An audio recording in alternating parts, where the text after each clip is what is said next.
এই দেখাটার কারণটা কি? আপনারা অনেকে আছেন উত্তর খোঁজার খুব চেষ্টা করেন। এখানে একটাই কথা বলবো যে ঈশ্বর চেয়েছেন বলে আপনাদের দেখা হয়েছে, এবং ঈশ্বর যে শুরুতে আজকে বললাম না, সে কথাগুলোর সঙ্গে দেখুন মিলে গেল।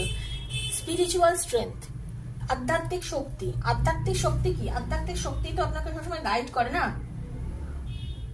আপনাকে এনকারেজ করে।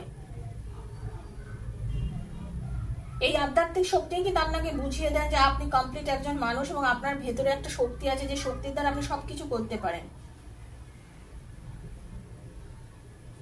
আপনি যথেষ্ট ডিসিপ্লিন, আপনার মধ্যে স্টেবিলিটি আছে, আপনার মধ্যে ধৈর্য আছে, আপনার পার্টনারের মধ্যে কিন্তু তাই। হয়তো মাঝে মাঝে মাথা গরম করে নেয় বা কিছু, আপনি লাইফ অনেক স্ট্রাগল করেছেন, হ্যাঁ, আপনার পার্টনারও হয়তো লাইফে অনেক স্ট্রাগল করেছে, তারপরে গিয়েও কিন্তু আপনারা দুজন কিন্তু স্টেবল আছেন। আপনারা তারপরেও কিন্তু দুজনে একটা জায়গায় কিন্তু